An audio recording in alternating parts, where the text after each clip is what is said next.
Let's talk about Geralt of Rivia, the White Wolf, professional monster slayer, master swordsman, owner of exactly three facial expressions. And if you've watched The Witcher, you've probably noticed something about him. He spends an awful lot of time pretending that he doesn't care. He doesn't need people, he works alone. He leaves before anyone gets attached, and he grunts way more than he speaks. Honestly, if emotional vulnerability were a monster contract, Geralt would somehow find someone else to take that job. But here's the fascinating thing. The more time you spend with Geralt, the more obvious it becomes that none of that is actually true. Because beneath all of the monster hunting, sarcasm, and emotional armor is someone desperately hungry for something he believes he isn't allowed to have: connection. And here's where Geralt stops being a fantasy character and starts becoming painfully relatable. Because a surprising amount of us have convinced ourselves that we don't need people. I'm just independent. I like being alone. I don't trust anyone. I work better by myself. And sometimes that's true. Sometimes. But sometimes we're not independent. We're starving. So today, we are talking about emotional detachment, loneliness, belonging, and why the strongest walls often hide the emptiest rooms.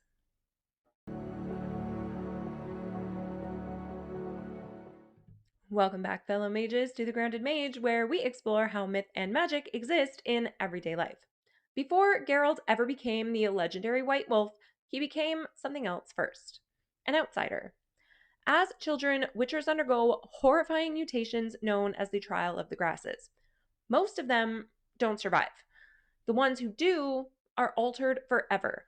They are stronger, faster, less susceptible to disease, feared by nearly everyone they meet. People call them mutants, monsters, freaks. They save villages only to be paid reluctantly and chased out afterward. Imagine growing up hearing that enough times. Eventually, you stop asking whether you belong. You simply assume that you don't.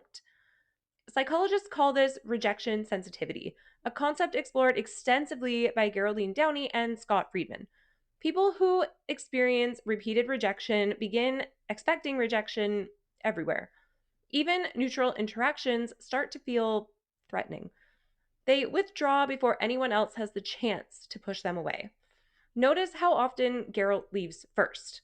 He doesn't wait to see if someone will abandon him, he beats them to it. Have you ever left emotionally before someone else could leave you physically?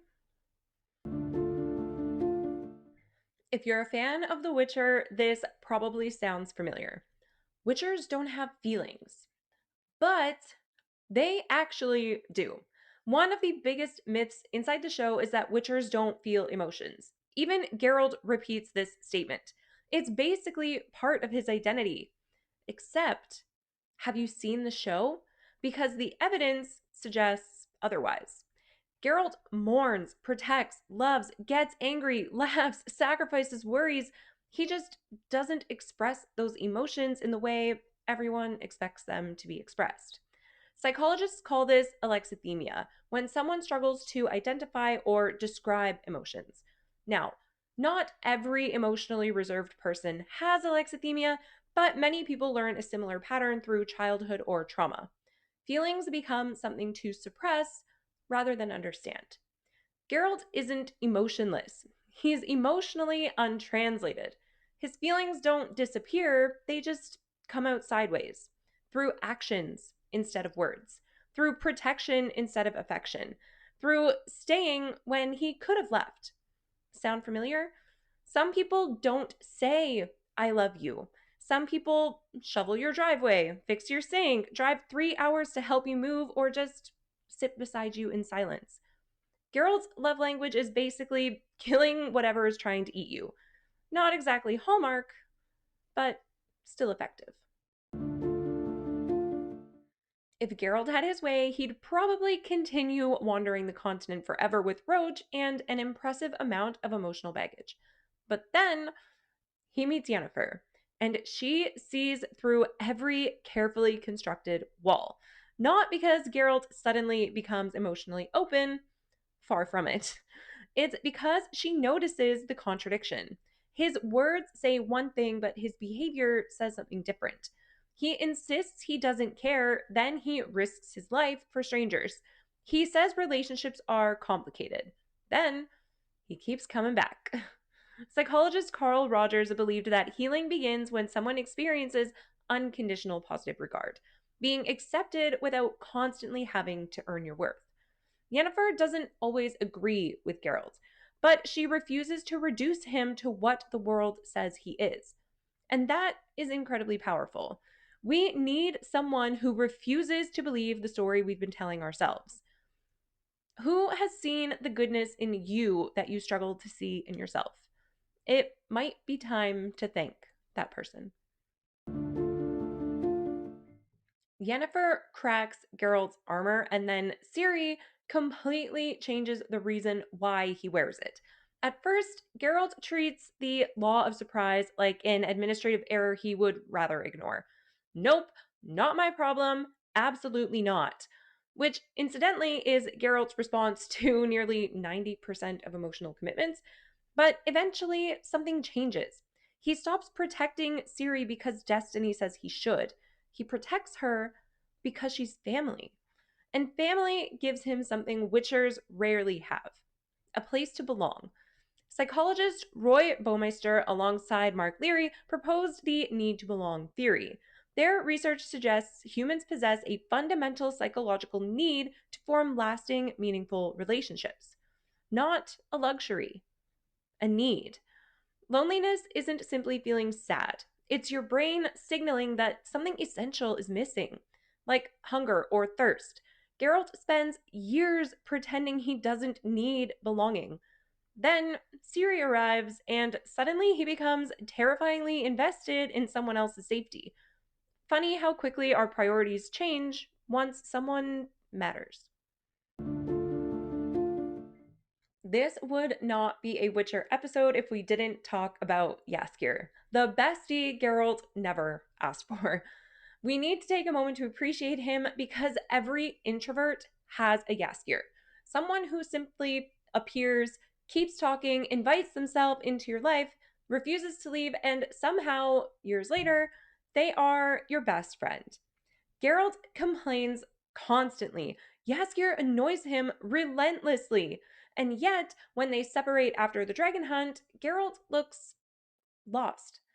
The show beautifully illustrates something psychologists call social baseline theory. The basic idea of this is that our brains assume we will face life with other people nearby. Connection actually reduces the amount of mental and physiological energy required to handle stress. We literally regulate one another's nervous systems. In one famous experiment, participants anticipating electric shocks showed reduced threat responses simply by holding the hand of a trusted partner. Not because the danger disappeared, but because they weren't facing it alone. Geralt insists he works alone. Reality says otherwise. His life becomes richer because of Yennefer, safer because of Ciri, lighter because of Jaskier. Even Roach deserves some credit. Never underestimate therapeutic horses. Okay, the show tries to explain this, but the books occasionally make this even clearer than the show does. Geralt never wanted to be isolated. He wanted to be accepted. There's a difference. Many people withdraw because they dislike people. Many more withdraw because rejection hurts. And if you've been misunderstood enough, aloneness starts to feel safer than hope. And that's heartbreaking because safety and belonging are not the same thing. Here's my favorite irony. Geralt spends his life hunting monsters, but the most dangerous thing stalking him isn't a griffin or a striga or a leshen. It's the belief that being loved requires becoming someone different first. That belief keeps far more people isolated than any creature in the Witcher universe.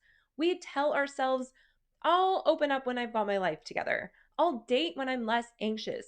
I'll make friends when I'm more confident. I'll let people in once I fix myself. Except, connection is often what helps us heal. not the reward we receive after healing. Is there a relationship you've been postponing because you think you need to become something better first? Geralt never stops being Geralt. He never suddenly becomes chatty. He doesn't start writing emotional poetry, thankfully, because could you imagine? Roses are red, monsters are dead. No. He remains quiet, reserved, awkward, but he gradually allows people to matter. That's growth. Growth isn't becoming someone else, it's allowing yourself to receive what you've secretly needed all along: belonging, friendship, family, love. Not because you've earned it, but because you're human, even if the world once convinced you otherwise. Here's what I want you to think about this week. Where in your life have you mistaken emotional self protection for strength? Where have you convinced yourself that independence is enough when what you really want is a connection? Maybe strength isn't carrying everything by yourself. Maybe it's letting someone else walk beside you. Thanks for listening. If you enjoyed today's episode, please leave it a like, hit that subscribe button, leave me a comment, and share this video with someone who has spent a little too much time pretending that they're just fine on their own. Sharing these episodes really helps people discover the show. And if you would like to go on your own personal quest, the Grounded Mage's Hero's Journey Journal is something I have created just for you. It is designed to help you explore your own story, reflect on the lessons you're learning, and discover where you are in your own hero's journey.